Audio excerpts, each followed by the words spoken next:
At Subway, start 2010 right with surprisingly low-fat choices. The Piled High Subway Club or Turkey Melt, fresh toasted under bubbly cheese. Both are part of a Subway Fresh Fit meal, a simple way to enjoy eating better. Subway, eat fresh. The BS Report is a free-flowing conversation that occasionally touches on mature subjects. First of all, This is the BS Report with Bill Simmons. it might be cool, I don't know. And if it's not, I don't The care. BS Report with Bill Simmons. Bill Simmons works for ESPN. He's also named the sports guy, and he writes a comical sports column. He must be a popular dude. The BS Report. It's got a real dirty sound, like a rusty steak knife cutting through a well-aged steak. Now. Here's Bill Simmons. All right, part 2 of the NFL Mega Playoff Podcast. If you missed part 1 with Cousin Sal and Mike Lombardi, check it out. Here's part 2 on the Subway Fresh Take Hotline. Our friend from FootballOutsiders.com, Aaron Schatz. What's happening? Greetings, getting ready for the big game, doing all my Super Bowl preview matchup stuff. Well, congrats on the last time you were on 2 weeks ago. You just called it. You said if there was a way to bet on the MVP for the AFC title game, Pierre Garçon is the pick. And he would have been the MVP if they had one. Yeah, I mean, it makes sense because, Manning spreads the ball around and they would avoid Revis. And actually, it sort of sets up into the Super Bowl because the Saints have very similar strengths and weaknesses to the Jets, starting with the fact that they have one cornerback who's a lot better than the other cornerbacks, which means you're probably going to end up with basically the same thing again.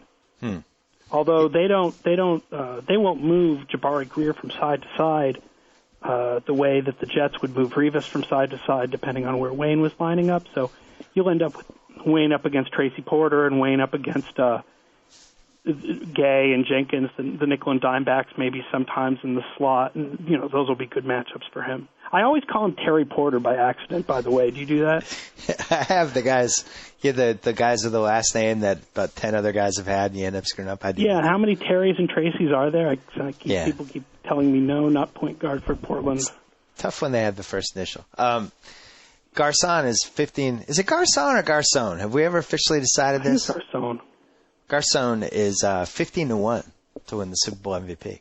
That's a really good bet. Yeah, it's not Although, bad. I mean, the funny thing is it's been wide receivers in the last few years. Yeah. But historically, it's generally usually quarterbacks. Right. 15-1, not a bad flyer. Now, we were talking to Mike Lombardi about these teams that are trying to blitz the hell out of Manning and all that, and it just seems like he kills them. What do your stats say about blitzing him versus maybe hanging back or taking the approach the Saints did against the Patriots on Monday night, where they just double team Moss and Welker and try to basically dare the Patriots to run the ball? Yeah, the thing is, lest anybody accuses us of Patriots homerism, the Patriots games are great to watch for this Super Bowl because it's a common opponent that these two teams had, and it is probably the best offense that either of these teams faced this year, except for the offense they're about to face. Right. So Manning this year actually struggled against six-man blitzes, but was excellent against five-man blitzes and excellent against zone blitzes. And in the past, that's 1 year of our charting numbers. In the past, Manning has generally killed the blitz. Now, Tim Gerheim from Outsiders looked at, it's a very small sample, but he looked back at our charting for the 3 times that we have charting for Manning facing a specifically Greg Williams defense. Mm-hmm. So that's the Redskins in 2006 and Jacksonville last year. And he found that against those Greg Williams defenses in those 3 games, Manning struggled against big blitzes and killed the Greg Williams defenses when they only sent 4.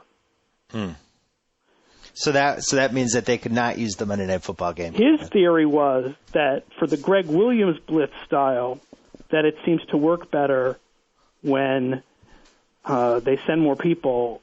Williams, all these teams that Williams has had have generally not had good secondaries. So I guess the feeling is that the Williams blitzes tend to make Manning make bad throws, whereas if you give him lots of time, he'll find holes in your secondary. It's just 3 games, so I don't know if that truly shows a definite trend, but it's interesting.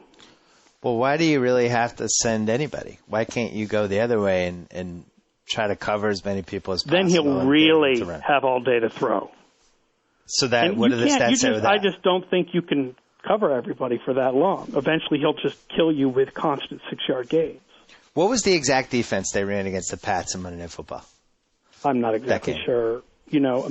First of all, any defense switches things up. Yeah. Nobody runs the same thing all the time. I think it was mostly man coverage. The Saints run mostly man coverage. But they doubled Welker, though. It's hard to figure out why the cornerbacks in that game played so much better than they did in the games down the stretch. Yeah. Because that was one of the games where they didn't have Greer and they didn't have Porter, and I think they didn't have either Gay or Jenkins, and they were stuck playing Mike McKenzie after he had just signed, and Usama Young and all these guys. And they were amazing. And then the next 3 or 4 weeks, those guys were terrible, and it was really weird. I'm not sure why, to be perfectly honest. I've gone back and looked, and I can't really quite tell what they're doing differently. The Ravens in round 2, it wasn't a smashing success against Manning, but they did okay. What did they do in that game? Or did they mix it up a lot? I think they mixed it up, but they generally blitz. But there is no smashing success against Manning. No. Even a team that, if you look back, has one good game against him, or one great game against him, if you look at a period of 3 or 4 games, they're not that good. The Patriots never had a playoff game against Manning, at all that even came close to how good they were in the 2003 playoffs. So you can't look at that one game and say, that's the defense to use against him, because they would use the same defense against him in 3 or 4 games, and in the other 2 or 3 he was pretty good. And the same goes generally for the Chargers and for any other team that Manning has struggled against. You just can't keep him down that long. So basically everyone's screwed. Well, except that Breeze and the Saints offense is just as good. Yeah. Breeze may not be as good as Manning, but his receivers are better, and I would say that his offensive coordinator / head coach is an amazing genius when it comes to designing formations and things that will get good matchups. Now, that may not be quite as important because the Colts will play a lot of zone. And so with zone, you don't end up with the same man coverage mismatches like, poor Carlos Dansby having to cover a bunch of people that he's just not good enough to cover when they played the Cardinals. Mm-hmm. You're not going to have as much of that, but, they will find matchups when the Colts do play man coverage, because no team plays just zone. Every team switches back and forth a little bit. And the other is that they will go deep, deep, deep with Devery Henderson and Robert Meacham. And so that will move the safeties back for the Colts, and then you'll find the underneath stuff. And they get a lot of yards on underneath throws. They probably average more yards per pass to tight ends and running backs than almost any other team. So it sounds like you're leaning toward the Saints a little bit? Well, I will say that our numbers systems, the stat systems that spit out percentages for the Saints, like 52% or so in the playoff odds system, and in the premium system that we use to pick games against the spread at like the Saints by about that much. So I really think it's 50-50. I think that this game is closer than people are giving it credit for. I think that people are overly concerned with how these teams looked in the last game where we saw them, and not how they looked over the course of the whole season. Yeah. And I think people are maybe ignoring the fact that, if you look at common opponents, the Saints have a pretty sweet record against those teams. And the Patriots are a great example. The Patriots played these two teams both on the road.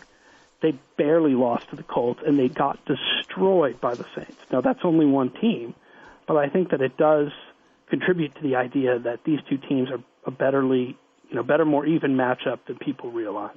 The Colts were a little banged up in that Pats game, if I remember. Well, the Colts will be a little banged up this week. Yes. They're more banged up than the Saints are. And the Pats... Freeney thing is a big, big deal, because if they do not have to constantly help Bushrod on the left tackle with chips, that really makes it easier for Breeze to have more guys out there to look for in coverage against the zone. The Pats in that game dominated for basically 3 quarters. I wouldn't put it quite that far, but... Well, their offense did, didn't they? The offense played very well. But the important thing is to compare it to the Saints. This is the same, right? The two teams played the same team. Yeah, that's where I'm going. The Saints were banged up, too, when they played the Patriots. In the secondary, very banged up. and dominated them. And this is the best offense that these teams have played this year up until this game. And so, based on that, you definitely have to say the Saints are in this. I think the line is too big. I think it's really 50-50 for who wins. I'm not saying that I favor the Saints to win, but I think that the line comes across with the idea that the Colts are definite favorites. I mean, not historic like back when Super Bowls all used to be blowout favorites, but they're definite favorites. I don't think they are. I think it's even. Don't you think the line, though, reflects that the Saints did not finish the season that well, and then in the Minnesota game, Right, that the offense played in the Minnesota game maybe the worst it's played in 3 months, not counting Mark Brunell starting in Week 17. What do you got for indoor-outdoor stats? Oh, I don't think that. I don't know if it's really enough to tell. They're both dome teams, so I think you're going to find that both are going to be faster and better inside. I do hope it doesn't rain on the Super Bowl like it did last time they had it in Miami and like it did on the Pro Bowl. That's lame. Well, it might not be good weather, so that's what I'm thinking. I think it would hurt the two teams equally. I don't think it matters much. I mean, if you feel like you have to run more, that's an advantage for the Saints. Right. Simply because they like to run more and they're better at it. But then again, their defense is really poor against runs up the middle. And that's the best. When the Colts do run, which they do really less than almost any other team, they are best when they run up the middle. I think part of this game depends on how much the Colts are willing to run. I think the more they're willing to run the ball, the more likely it is that they're going to win, because that is the weakness of the Saints. And if they run, particularly if they run some draws, try to slow the blitz down, safeties have to come up to help with the run. That frees things up for the pass. The Colts don't run very much, but I think that to have a more balanced offense would help them here. The Ravens in round 2, Jets in round 3, not exactly two teams that chuck the ball. Jets had some success in the first half. No, and that's the other thing, I think. My feeling is that if the Colts win this game, they'll win it because of steady gains. Steady gains in the passing game, running a little bit more than they usually do, that provides steady gains. I think if the Saints win, they win it on big plays. And you think they can get them, though? Well, we know that they can. We know that the Colts can give up big plays deep if they're not in cover 2, because they did to Braylon Edwards. Yeah. Because you're making me think, maybe we are judging a little too much off the last round for the Saints and the last 2 rounds for the Colts, because those were really good matchups for them. The Jets and the Ravens, those are two teams that aren't that good at throwing it deep. The Jets did connect on one play, and then the second Brad Smith play that should have been a touchdown, and he threw it back. The Ravens are actually reasonable at throwing it deep. The Ravens aren't very good at throwing it short. They had trouble. Nobody thought Flacco might have been hurt, right? Yeah.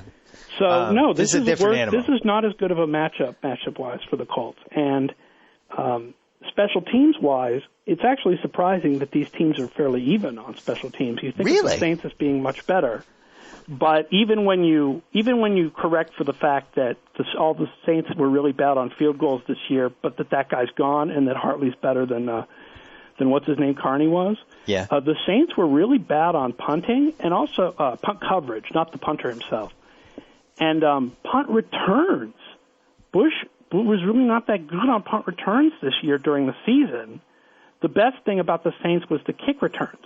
But the thing about the special teams for the Saints is that they weren't very good overall, but they did have a tendency to get big plays. In other words, Roby had a couple of really huge returns, and Bush, can always have a big punt return. Yeah. And the Colts were better on special teams than they have been years past, but their coverage teams were still bad. And they've always had bad coverage teams every single year. Just remember the Super Bowl 3 years ago with Hester. So, I think when you add the deep pass possibility to the game-changing special teams play possibility, I think that adds up to, if the Saints win, they do it with a couple of huge plays. And if the Colts win, they do it with very steady gains. So over-under is 56.5. You think if the Saints win this, it goes over? Yeah. I think because, if they were to, get a lead early, and then the Colts would have to give up on some of their offense and try to... Both of these teams play better defense when they're ahead. They both, that helps them to minimize their trouble stopping the run, although the Colts' run defense is not as bad as the Saints' run defense this year. But even though they rush the passer differently because the Saints do it with a blitz and the Colts do it with just their front four, both of these teams are based on the idea that their offense is so good that they can get a lead early, force the other team to give up on the run, and then just tee off on the passer. Do you have a random prediction for us? I guess my random prediction is the same. Pierre Garçon is most likely, MVP candidate that nobody's talking about. I think the other one would be Pierre Thomas, because while the Colts' run defense is better than people think, I think that if they free things up, if they hit deep passes and the safeties have to move back and that frees things up for the run, then the Saints can run a lot. And the Saints run more than people think they do, and they run better than people think they do. Did you just mention two guys named Pierre as the big factors for this? Isn't that weird? Yes, they're both named Pierre. I think the odds of a Pierre winning the MVP are pretty good. It's a Pierre-off. It is. I can't even remember another football player named Pierre. Now we have two in the same Super Bowl, and you like them both as X factors. I'm trying to think of other football players. There's Pierre Woods from the Patriots. Oh, yeah. Yeah, he did something. Been a run on Pierre's this decade.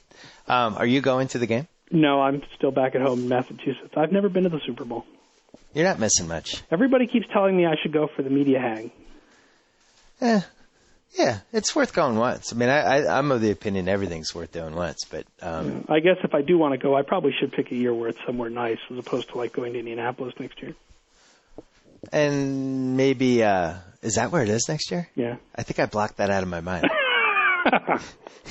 Why is it in Indianapolis? Who made that decision? For the same reason they did something like put it in Detroit. They like to reward teams that get nice new dome stadiums built. As long as it's in a dome stadium, they feel they can have it there.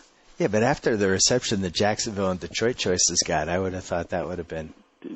Well, it's unavoidable. That's what they keep doing, man. They talk about they want to have it in New York. The problem is the New York one's not domed. And so that is never going to happen, ever, ever, ever. The irony, though, is that when it was in Jacksonville and Miami, it was, the weather wasn't good anyway. Right. So it's funny when they play the cold weather card. Jacksonville was freezing that whole week. Los Angeles always seems to be beautiful, but I don't know. Have they had one in Los Angeles since they moved the teams out of there? They haven't had one in a while. I still don't. I would love to see them build a giant, cool stadium in Vegas and have it once a year and just make that the central home of the Super Bowl. Yes. That's what Roger Goodell wants to do. You don't think he'd be off for that? That's what Roger Goodell wants. He wants the closest association with Las Vegas possible. Well, listen, the NFL is very hypocritical about the whole Vegas connection. You think? They fine teams for not revealing injuries, for this, so the point spreads that are printed in newspapers that they pretend aren't being printed. I don't know. I would embrace it personally, but I understand. So give us the Super Bowl pick. 50-50. I'm sorry to not make a pick, but I really do think this is a really close battle. I'm trying to think of the last few years. I mean, I definitely thought the Steelers were better than the Cardinals. I definitely thought the Patriots were better than the Giants. Obviously, one of those picks I got right. The other one I got wrong. Thanks for bringing that up. Yeah. But this is really, really 50-50. Did you run numbers yet on the Pro Bowl or no? Who cares? I'm never running numbers on the Pro Bowl. I might as well run numbers on the UFL for crying out loud. Why don't you chart it? No, we're not charting the Pro Bowl. For practice. What do you call the coverage that Asante Samuel had on Andre Johnson? Don't care? I mean, we're not charting the Pro Bowl. Give me a break. We've got enough real games still left uncharted from this season. I did not. I watched one play. I was flipping channels, and I saw Peppers sack the AFC quarterback. I watched 4 minutes of it to hear what Jaws was saying about Vince Young. No disrespect to our wonderful ESPN Monday night team, but I have no interest in the Pro Bowl at all. Well, here's a little interesting fact about the Pro Bowl. I just got an email. Highest ratings ever. Yeah. For the Pro Bowl. It worked. And 8.2. Moving it before the Super Bowl worked. It got it a lot more attention. Unbelievable. Highest cable rating it's ever gotten, and the highest since it was actually on ABC. No, I think the weird thing will be the whiplash of people trying to fly back and forth if they decide to have it before the Super Bowl next year, but in Hawaii. Because then people will have to go to Hawaii and then to Indy. I don't know how they're going to handle they're not going to be able to fly in the players from the Super Bowl teams. That'll never work if they have it in Hawaii, but they have it before the Super Bowl. But yeah, listen, ratings-wise, the thing worked, but personally I don't care. Aaron Schatz, FootballOutsiders.com. The other news, I should mention to you, by the way, just one more thing. Yeah. The other news about Monday Night Football, John Gruden's going to be at Geekapalooza this year. Really? Yeah, he's on a panel about using analytics and coaching with Avery Johnson.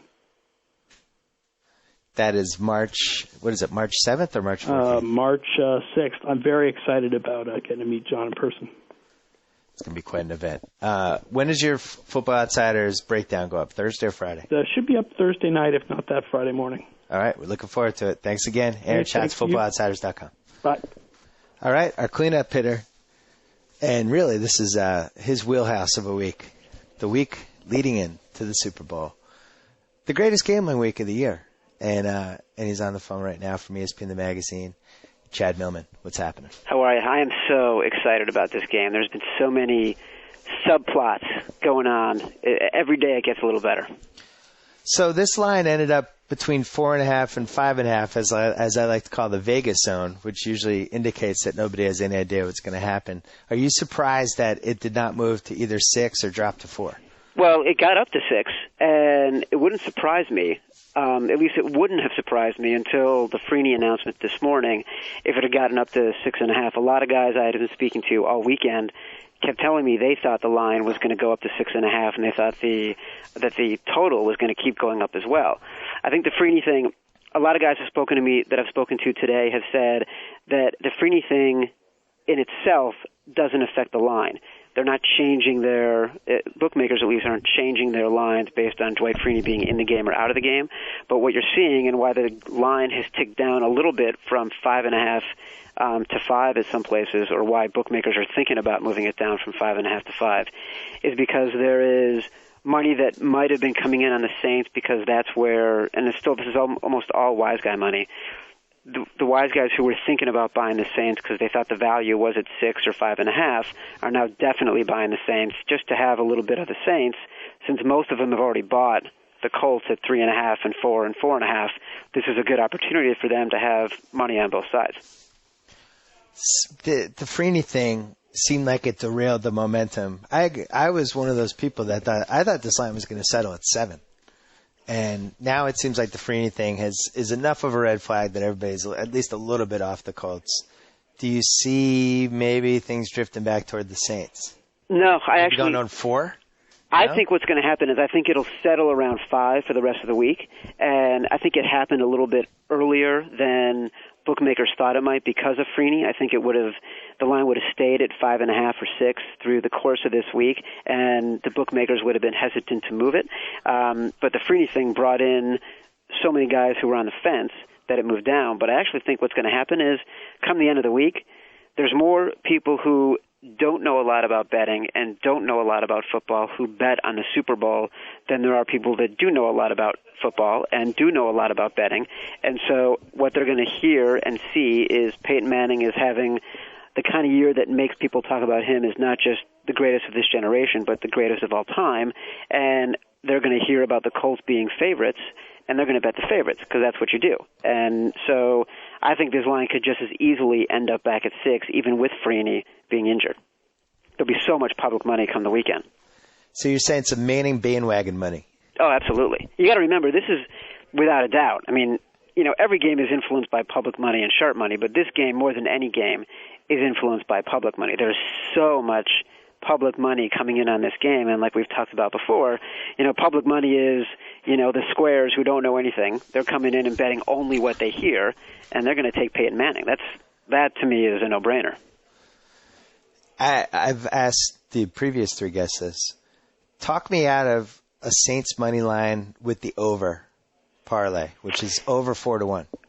Well, I can't, because I every single time, every trend I look at, every metric that professional bettors use, everything that I've seen from every single website I go to says to me, it's so obviously the Colts are going to win this game. And I think they'll cover what the early stages of the line was at the 3.5 and the 4.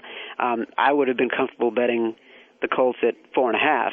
It just seems so obvious to me that the Saints are in there by virtue of a Brett Favre interception and by virtue of winning the coin toss in overtime. It's not like they're a great team right now. They just aren't. And you start to lose that. It's like, remember years ago, the Chargers and the Niners in that Super Bowl, it started off like everybody was talking about the Niners, and there was 2 weeks between the game, and the point spread kept going up, and by the end of the second week, the line was going down a little bit. And that's because people started thinking, oh, maybe the Chargers, if they do this, they'll win, and if they do that, they'll win. And all of a sudden there's some sort of expert sentiment on the underdog, and the game starts, and the first play is a 55-yard touchdown pass, and you're like, oh, yeah, it was obvious. The Niners were going to kill them the whole time. That's kind of how I feel about this game. The Colts, to me, are so – Peyton Manning is just so good and in such a zone, and they're playing for something more than just winning one Super Bowl. He's playing for a legacy. That, to me, gives him an added advantage. So I can't – it's a long-winded way of saying I can't talk you out of the bet. Well, you did talk me out of the bet because I was thinking about Saints money line and the over. Oh, well, there you go. 4-1 odds. I did talk you out then. Well, you just described something that I like to call the law of three. Okay. So you have a game that looks obvious, and you're like, oh, yeah, I'm going to do that. And then you start thinking, you toss it around, and then all of a sudden you start nobody's making the case for the other team, so mentally you start making the case. And then all of a sudden you're kind of on board with that. But what usually ends up happening is you swing around again, you come back to where you originally were. But you have to go through the process almost mentally. Of course. Does that make sense? It completely makes sense. And I would have been doing that if I wasn't constantly looking at these things and seeing, you go to Wagerline and you look at the trends and they highlight like the good trends in blue and the bad trends in red or whatever it is. And like every single trend for the Saints is in red and every single trend for the Colts is in blue.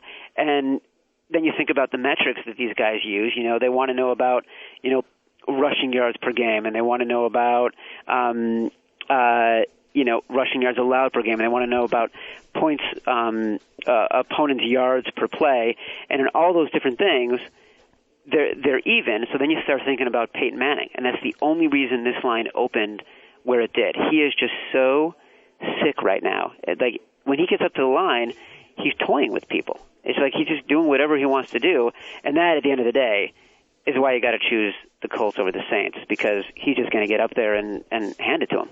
Well, and also because you don't want to have the team that's playing Peyton Manning in the Super Bowl. If you think of it that way, like, yeah, you put your bet in, you talk yourself into it, and then the Colts are driving down, like you used the San Francisco analogy, where you just feel like an idiot 5 minutes in. Right. Never want to feel that way in the Super Bowl. This is actually our friend Fezzik described it to me as this was a phony home win for the Saints, and that he compared the Saints to those early Denver Broncos Super Bowl teams. They won at home to get to the Super Bowl. They parlayed some good fortune, a fumble here, an interception there, and they're in the big game, and then all of a sudden they get they get it handed to them because they're actually playing a team that is so superior. And it wouldn't surprise me if this was a similar outcome for the Saints and the Colts. Did you just announce that Fezzik likes the Colts? Fezzik, he likes the Colts. He likes the first half a lot in the Colts, and he'll like moneyline Colts. I mean, that's the number one gambler right now, so that's good information. Yeah. I'm bringing it today, man. I've been prepping for this is my Super Bowl. I've been prepping for weeks. What do you got for Super Bowl MVPs? Well, how could you not bet Peyton Manning? I got a great email this week, okay? This guy emailed me and said that he had played the Saints, 9-1 or something like that, 15-1, whatever it was, a future bet in the middle of the year. And so, but he really thought the Colts were going to win. And he was getting great odds on Peyton Manning being the MVP of the game.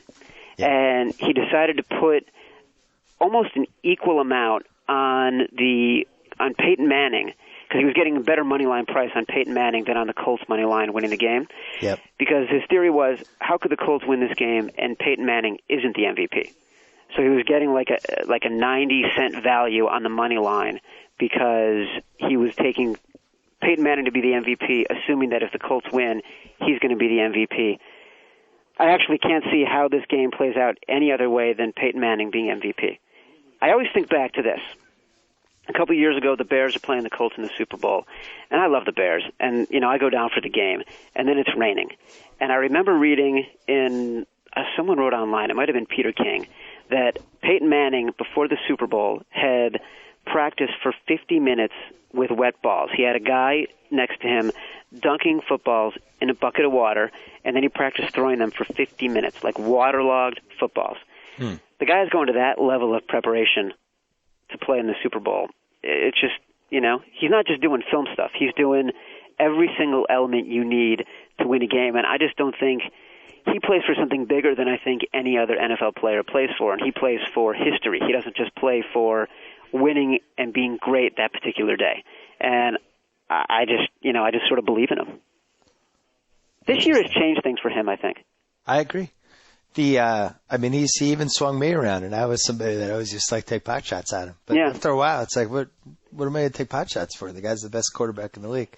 I do think, though, you left out the Pierre Garçon Super Bowl MVP scenario, 15-1 odds. Well, it's a very good possibility. Because for a lot of the reasons why he was the best player in the game 2 weeks ago. Right. The Saints don't have enough D-backs to cover everybody. If somebody is going to sneak it out, it's going to be the third receiver on the Colts who gets 13 catches. And receivers have been winning the MVPs lately, which is a little weird. I used to have this theory. That was my Alvin Harper theory. Like, I used to always think, all right, it's going to be like everybody, they're always going to be talking about Michael Irvin and they're going to be talking about Emmitt Smith, but the guy who everyone is going to forget is Alvin Harper. And yet he won that year? He never won the MVP. Oh. That's the theory that people have. It's got to be the guy people forget.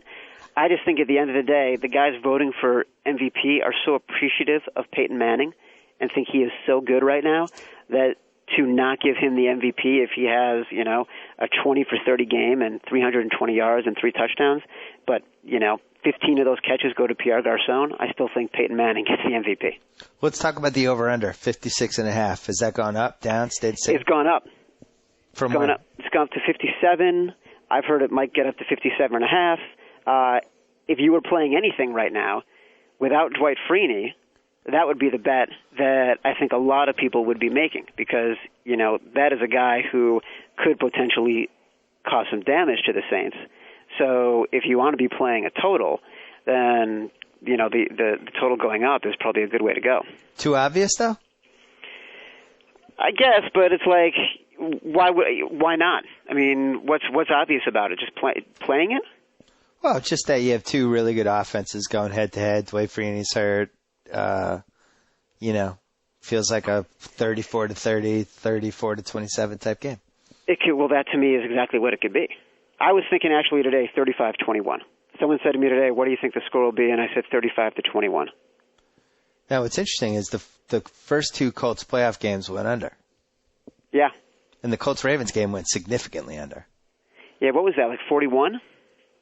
Yeah. And it ended up at 20, and the total was 23, right? Yeah. Yeah, well, they're better defenses, too. Yeah. You might have not great weather in Miami. Could be raining. It's been raining for a while. Fezzik also said to me today that unless it's hold on, let me make sure I get it right. Windy, cold, or snowing, there's no reason not to bet Peyton Manning. For the MVP? No, I mean against anything. Oh, to bet against him. Any scenario. Yeah. Gotcha. Cousin Sal liked his favorite prop was Peyton Manning will throw a second quarter touchdown minus 125. That's a pretty good one. What's your favorite prop? I'm a huge fan of the field goal prop.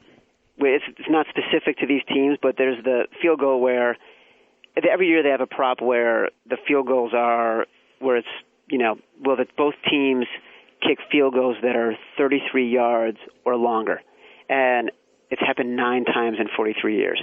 And inevitably people bet that it will happen. Because it just seemed like you said that to me, and I was like, oh, yeah, that'll happen. Yeah, that'll happen completely. Also, here's a great one, that every year people say it won't happen, and it almost always does. Will one team score 3 consecutive times without the other team scoring?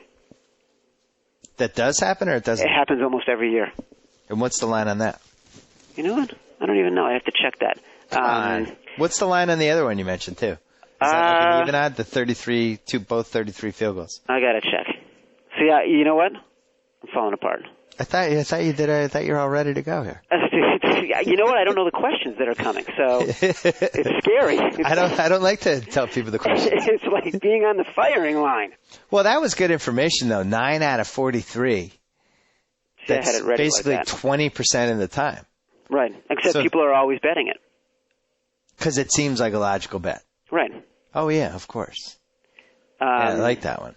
So that's a good one. And I've been getting emails from readers for this prop contest to put up their own prop in Vegas. Yeah. And they've been phenomenal, what I'm getting. Do you want to give us like your best 4 or 5, or you want to save it for your Well, I got to save it for the column, but there's really, I mean, talk about Pierre. Every other email is a guy telling me, you know, the Pierre Thomas prop and the Pierre Garçon prop and, you know, who's going to score the first touchdown, who's going to have the most yards combined, you know, blah, blah, blah. So you're getting a lot of Pierre versus Pierre. So many Pierre versus Pierre. And what about, I wonder what the prop is for both Pierres will score in the game. That would be a good one. I think we're going to put one of those out. But then the guy that I'm doing those with, the bookmaker at the Orleans in Vegas, he sent me this email that said there are roughly 25,000 people in the U.S. named Pierre. So out of 300 million people, the odds of being named Pierre, 125,000 to 1. So there are only 1,600 NFL players. So the odds of a player being named Pierre and make it into the NFL are 156 million to 1. Holy mackerel. Yeah. So the odds of both Pierres scoring in a Super Bowl have to be like 1 trillion? It's got to be like 1 billion to 1. Jeez. Yeah. I wish I had bet that 10 years ago. I know. You could have retired.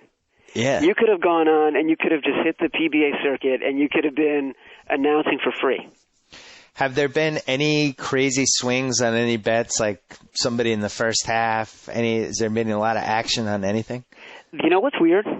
Every single guy I've spoken to has said they are completely unexcited about the props so far. Like the wise guys just haven't loved any of them.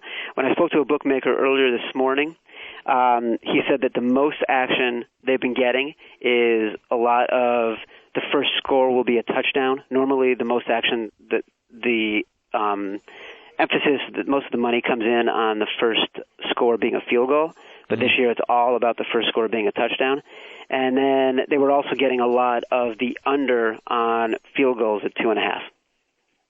And again, the volume isn't huge yet. The volume is not going to get huge until they get closer to the weekend. So when you're talking about dollar amounts, you're not talking about huge swings because there's not enough to excite people yet. You know, those things are going to wait until you get closer to the weekend. But those are the two that have been getting the biggest plays so far. And it's different because the sort of high-scoring potency of both teams is such that normally you're talking about first score being a field goal and people going over, even the wise guys going over the 2.5 for the field goals. Are there any Sunday NBA games where you could bet like LeBron James? Yes. Well, there's a prop up that is, I think, the total of LeBron and Kobe scoring on Saturday versus total points scored in the game, and there's also a Dwight. Maybe it's a Paul Pierce total because I think the Celtics play the Magic on Sunday. So it might be Paul Pierce total points versus the Colts total points. It's probably Sunday. Dwight Howard points, rebounds versus maybe that's what it is. Points. Yeah, maybe that's what it is. Sense. So yeah, there's a lot of those, and there's some hockey. You know, total goals versus total field goals. There's some of those going on. There's always sort of the cross sport. Those things, you know what? They're not as interesting and exciting anymore. Like the bookmakers, they're almost rote at this point. You know, they get much more excited about more creative ideas because those things have been going on for so long. You know, that they started doing that with Jordan back in the early 90s. I think it was Jimmy Vaccaro who put that one up with when Jordan was playing. Yeah. You know, so I think it was the Bills. The first Bills Cowboys was when they put up a Jordan prop like that. Well, it seems like the best odds for them to rake it in would be everybody betting on all those Super Bowl MVP odds because they can put those intentionally low. Yeah. Totally. You're raking in Pierre Gasson money and all these different 15-1, 12-1, 25-1 shots. Right. It's a little $10 bet here, $20 bet here. It's just something interesting for people to sort of sweat on for the game. And, if they don't win, they don't care. But you're going to have literally, 10,000 people, in Vegas just for this game, at least. You're going to be thinking about, raking on all that money just on those. It's a great way to sort of build up your bank a little bit. Because odds are, as you said, Manning will win the MVP, and I think the odds for that are what, like minus 200? Exactly. Like so all the other bets that they're raking in, are going to supersede any. And there's no value. It's like you're getting, 2-1 odds. Literally nothing for making that bet. Yeah. I mean, if you're going to do a futures bet, you put some money on some value and take a shot and do a little research, and you bet Pierre Garçon, or you bet Marcus Colston, or you bet Pierre Thomas, and, you sort of take your shot. But no one's going to make any money on Peyton Manning, although he's going to win the MVP, and the Colts are going to win the Super Bowl, and they're probably going to cover. They have smartened up on the Super Bowl MVP odds, because there was a time, I'm going to say like 15 years ago, when you could bet, or at least this is how I remember it. I might be wrong, but, if you bet Steve Young as Super Bowl MVP, it was a better idea than betting the Niners to win the game. Like, it was significantly a better odds. But now it's like they make it so close, there's no advantage at all. Right. Well, but that's the argument that the guy who emailed me was having. Like, he's getting better odds on Peyton Manning to win the Super Bowl MVP than he is on the Colts to win the game. Actually, I think it was, like, the price was, I can't remember exactly, but it was like, I don't know, $230 maybe. Maybe it was $230 on the money line, and I'm not quite sure what the odds were, but, he was getting a much better price on Peyton Manning to win the MVP. What were the odds, like, Deion Branch, when he won the Super Bowl MVP? That had to be a year where everyone was thinking Tom Brady is going to win the MVP no matter what. Right. And then he ends up not. Somebody probably made a killing that year. Well, Santonio Holmes, wasn't he the MVP last year? I think he was the MVP last year. Yeah, and that had to have been at least 15-1. Yeah. And that actually wasn't a bad bet, because if you looked at the Cardinals secondary, like, it was likely that a receiver would win. I feel the same about this year. Well, I was going to say, you have to feel like that's the same argument you would have for any of the Colts receivers. So are you going to Vegas for Super Bowl? Yeah, I'm leaving this weekend. I'm going to do this in-game wagering stuff at the end. So Teddy Covers is going to come sit with me to make sure I don't lose my shirt. And I'm going to sort of be betting series to series. You can bet on, will this series end in an incompletion? Will this series end in a touchdown? Will this series end in a field goal? And you sort of go through the entire game, and you have to put money into an account before it starts. And if you run out of money, then you got to put more money in or you're done. But are you worried about getting gambling ADD? A little bit, because it's hard to keep track of it all. Yeah. And the whole time, literally you can bet on every single play what is going to happen. And so how do you even keep track of that? I'm going to have a buddy of mine is coming with me. He's going to be making the bets. I'm going to be taking notes the whole time. It's going to be an exhausting 4 hours. You might even need a bigger staff. You want to come? I might have to have a couple readers. I might have to get 3 more readers to join you. Exactly. I'm going to need a lot of help. If anyone's sitting in the end and they want to give me a hand, I'm more than willing to take suggestions. All right. Well, good luck, and we'll talk to you one more time after the Super Bowl. Chad Millman, ESPN the magazine. So you're going to be writing as the Super Bowl goes on, or the next day? The next day. You know why? Okay. I'm not allowed. It's against the law. Yeah, you're right. Yeah, you told us that. Yeah, okay. I can't do All right. it. Well, we look forward to that. Thank you. Yeah. I'll talk to you later. All right. Bye-bye. Bye. Before we go, I'm embarking on an endeavor this week. It's a car trip. Doing it for charity for the Audi Efficiency Challenge.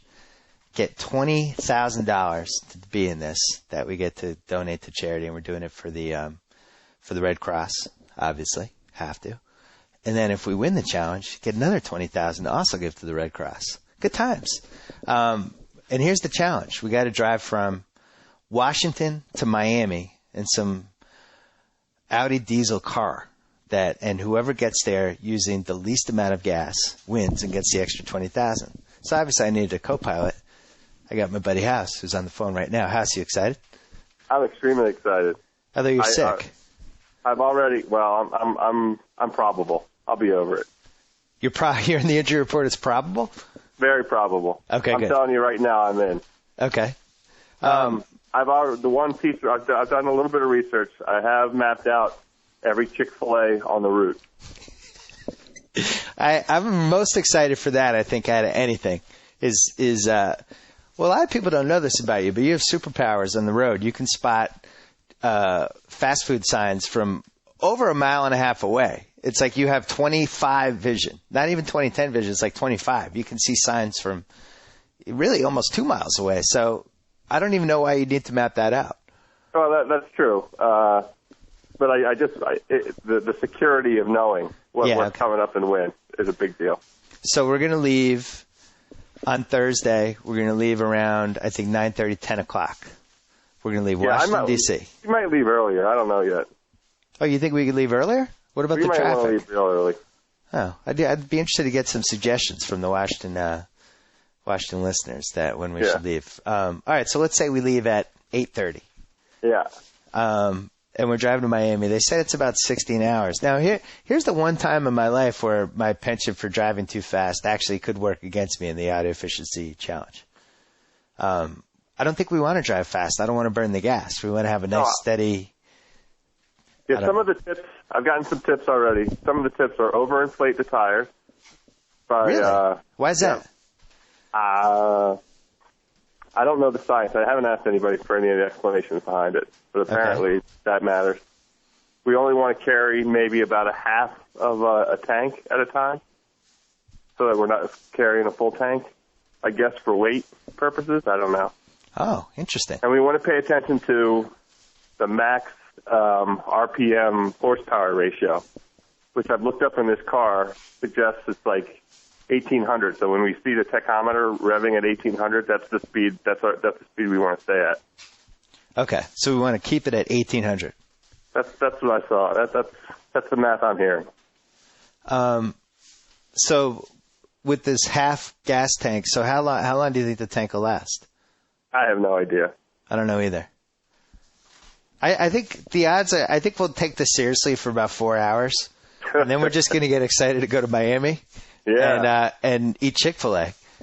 Exactly. There's Super Bowl props out right now. One of the ones that not getting a lot of attention, over under Chick-fil-A sandwiches you're going to eat on this drive, 6.5. Oh, take the over. Take the over on 6.5. Interesting. 16 hours? Yeah. That's a long time. Is it really going to be 16 hours, though? I feel like we're going to be there in 10. Yeah, I agree. I don't think it's going to be 16 hours. I'm driving. What's the over-under for speeding tickets by me? I'm rooting for none after that Seattle thing. Yeah. We're due a little good luck. Yeah, we probably are. Plus doing it for charity, you know? I mean, how could they give me a ticket? Everybody goes 80 on 95. Yeah. We're basically just getting on 95 and driving all the way to Florida. Everybody goes 80. I have a serious question for you. Go ahead. Are we selling ourselves short just thinking about Chick-fil-A in this trip? I'm sure the answer to that is yes. There is unquestionably some barbecue along the way that we should probably hit. I think we might want to hit some Subway restaurants as well. Yeah, I forgot about Subway. You know what's funny is I have the Subway card they gave us. Well, we'll do one Subway stop. But Joe, the Chick-fil-A thing, it's really the only part of the country you can get them. So it's like a delicacy. Okay. It's like when you're in Texas and you eat brains. Same kind of thing. You know what I'm talking about? Yeah, we'll do some Subway too. I do think we should stop somewhere for some Carolina barbecue. All right, so let's map this out. 2 Chick-fil-A stops. Yeah. A Subway stop. Yeah. And we might do Subway for breakfast. Maybe we do Subway for breakfast. Do they have breakfast? Yeah, definitely. Oh, so we'll do that in D.C. We'll have a Subway breakfast. That'll be a nice way to start out with one of our sponsors. Yeah. Do they have Subway egg sandwiches we could eat? I think they do. All right. So we'll do that. Chick-fil-A maybe around 11:30. Then another Chick-fil-A around 2:30. And then when time will we be going through Carolina?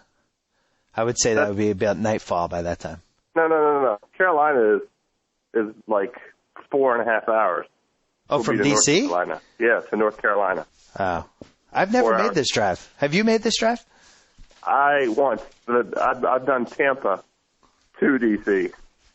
And I just this summer did Hilton Head, South Carolina to D.C.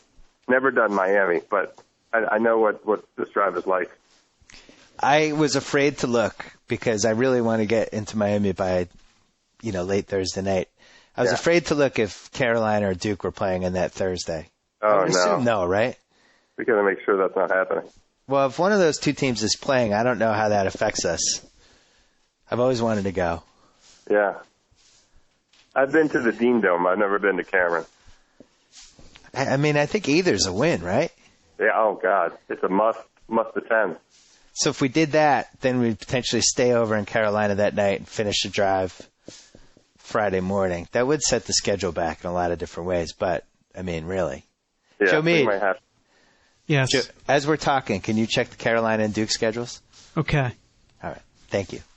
I'm going to say that they probably not home on a Thursday, but then if they are home, I'd feel like that's divine intervention. Basically, the basketball god's begging us to go. That's true. And that'll be the night that ends up with us at some off-campus party at 3 a.m. and me and Amp on a sports blog and my marriage ending. Yeah, they're going to be pictures of you. All for charity. All for charity. That'll be my excuse for whatever happens during this trip. I get that. Do we get that for the whole weekend? This is for charity. So are you going to – because obviously there's going to be just an incredible amount of eating on Wednesday. Yeah. Do you starve yourself on the 2 days before? Maybe keep some room in there? No, What's your game plan there? Or do you go the other way and just keep eating? I like to just keep eating. Okay. I like to start eating and keep eating. So, we'll go out to dinner Wednesday night. I'll have a good-sized dinner. We'll get up early. I'll have a good breakfast. And then we'll just plow through. Joe, do we have a schedule? I have the North Carolina schedule here. Yeah. Looks like they have actually the Duke and North Carolina. They play on the 10th, but when is that? The 10th. This is. You're gonna have to stick around in Miami and wait to drive back. This would be this would be like the 3rd. Yeah, but they're at Virginia Tech on the 4th is the next game. So let's check out Duke. Yeah, that's what it is. The 4th. The 4th is when we're driving. So Duke could be home potentially. Looks like Duke is home on the 4th. Oh no. 7 p.m. they host Georgia Tech. Oh. It's a pretty good game. That's a pretty good game. Georgia Tech is pretty good. They got two of those. They had that Favors kid. And you've never been to a Duke game? No, I've never been to Cameron.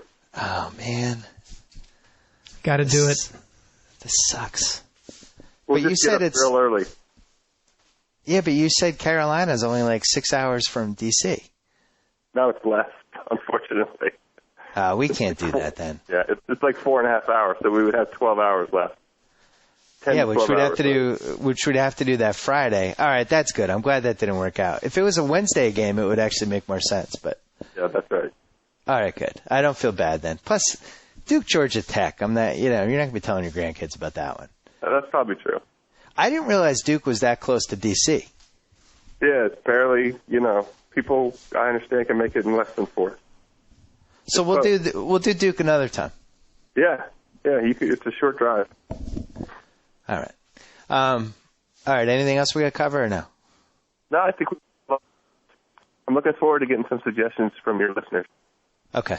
All right. So if the listeners out there, if there is a must stop for food, other than Subway, obviously our favorite sponsor, if there's a must stop from Washington to Miami, a place that you think, is a life altering place for us that you will never be able to forgive yourself if you don't stop at this place and watch Joe House eat whatever is the house specialty there, whatever. Tell us. Let us know. You have 48 hours. And I'll see you on Wednesday. Yeah, can't wait. Looking forward to it. So I get to sign off. Whoa! Thank you for downloading the BS Report with Bill Simmons. Too much fun. Check out more podcasts at the iTunes Music Store or at Podcenter at ESPNRadio.com. Peace out. You laughed, you cried, you turned up the sound repeatedly, and now it's all over. This concludes another installment of the BS Report. And with all the talk about sports, Bill Simmons neglected to mention this important just breaking news. Subway is home to the famous $5 footlong, so celebrate your favorite Subway famous $5 footlong like the classic BLT or the Big Bowl Black Forest ham and cheese. All stacked your way with the meats, cheeses, and fresh crisp veggies you love.